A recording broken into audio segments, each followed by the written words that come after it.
Hey guys, welcome back on board Amari. Last week we were held up by some strong winds just before the first finger of the Peloponesse in a beautiful town called Peloponesse.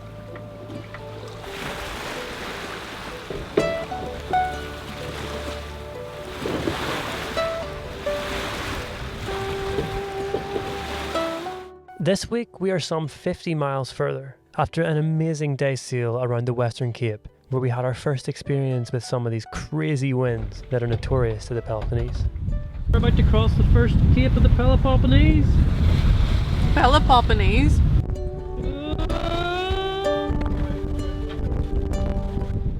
We're windswept and interesting night.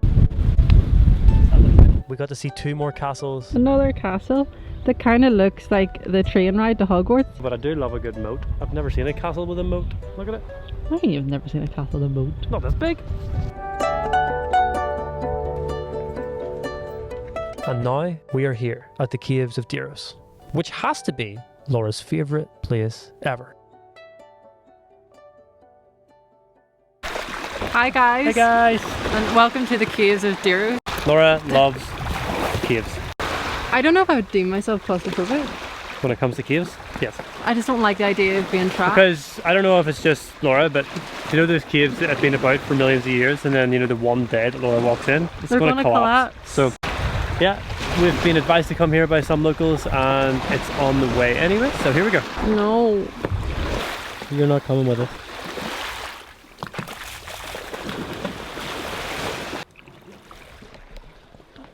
You ready? No. Why not? I don't want to do that. We're going into something that could collapse on us at any minute. How's that a great experience? So that was a strip, yes? We're like going into somewhere that's going to collapse on us every 30 seconds. Every 30 seconds it's going to collapse. It could collapse. Wow, this is going to be some ride. It could collapse at any second. It's like a roller coaster. Let's keep going then. Like, do you not watch the movies where people get trapped in caves? That's your problem. Your life revolves around movies. Fantasy movies, Laura. It's not fantasy, it's happening based on true stories.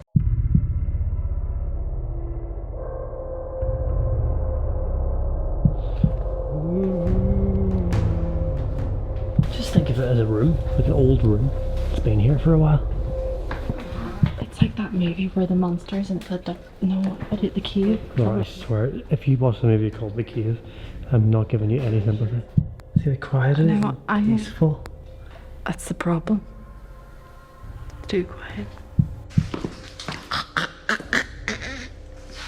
Landed on my head.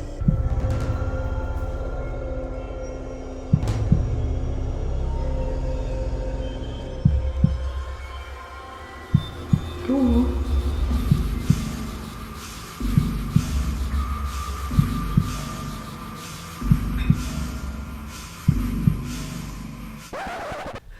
They're like alien otters.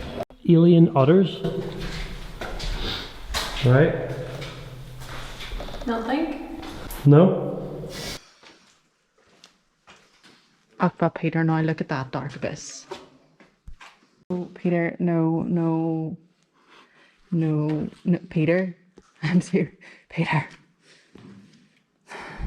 Peter, we're going further into the cave. Yeah, take 10 years. Stop walking. You're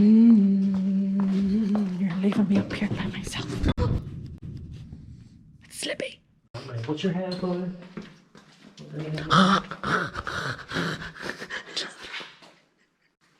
Ew. What it? Stop landing on my head. Peter, it's getting smaller. Peter, you're crouching down. It's not tall. Peter, what if like a gush of water comes in and drowns us? From where? The sea. Why is it so big? She said. Oh, Peter, no. Peter, you have to crouch. See how supportive my husband is, everyone? Oh wait, no, this is the boat thing. Oh. Yeah, that definitely, I'm grateful that's not working. Why? Because that would have absolutely scared the out of me. Or we could just still do it. How? We could go for a swim. Well done. You made it the whole way to the end. I'm actually really happy that that's not that would have really scared me. I don't think I would have done that one. There's a boat trip here. And it's not running today. It looks Very upsetting. a lot creepier. Sad times. Okay, well done. You made it. You get back out first. I'm born for the sun, not for darkness. You did great. Thank you. No tears were had. I don't cry. I freak inside. Beautiful view to come out to. So, we're on the way back to the boat and we've been getting into the habit of locking the dinghy with a padlock and like a bike chain. So Laura was given the task today to lock it. The lock fell off and is now in the bottom of the water.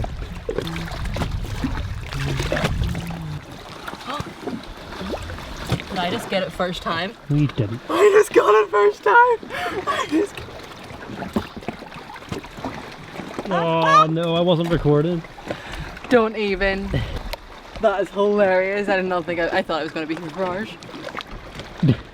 Oh, That's almost annoyed me. that is hilarious. Right, come on, let's go.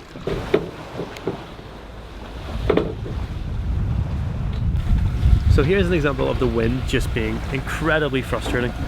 We are right here on the second finger of the Peloponesse.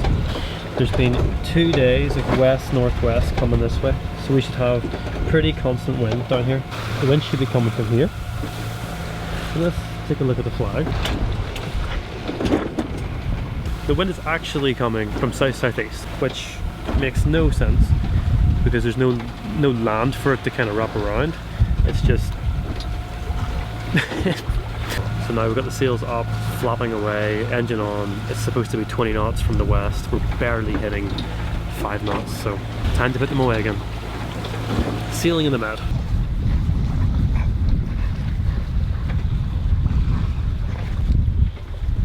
Yeah, it's one of the many challenges with dogs. How to keep them entertained when you're actually out sailing. Well, to be fair, most of the time they sleep. Yeah. This is the first time he's really been. Wanting to play. Yeah. Isn't it? We're on our way down to Port Caegean,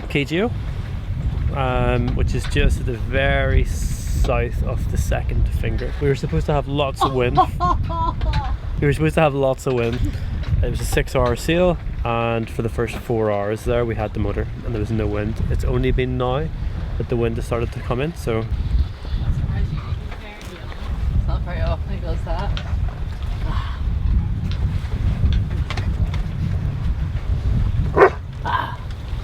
So while we keep the dogs occupied, we're also fishing.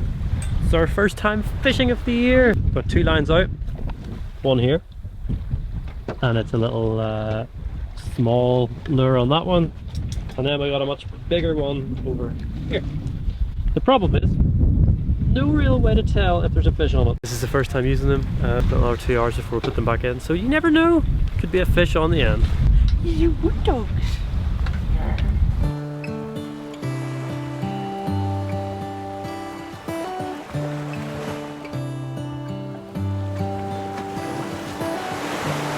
The stars come to shine when it's dark. From so far away, show us where we are. What makes the sun go to sleep? The last time we learned, going around the first cape, the first finger, that it got super crazy as we got to the end, and we're just about to get to the end, so we're going to try and start reefing in all the sails, ready for round 2. It's a very good thing that we did reef because it's probably 25 knots now, just like that. 0 to 15 in about a mile, and from 15 to 25 to 30 in about 5 minutes. So Peter's had to take over the helm because my left shoulder is popping in some way, but we have very little sail out and we're still doing how many knots? 6 knots, but about 30 knot gusts probably. So change of plans. We are now going to Elafonisos. How do you pronounce that? Elafonisos? I'm a wind block. It's currently very windy. So we're now going to Elafonisos. Yeah. It's an island at the very bottom of the last finger of the Peloponnese, purely because where we were going to go, Porto Caggio, I think it's called, the winds are just way too strong.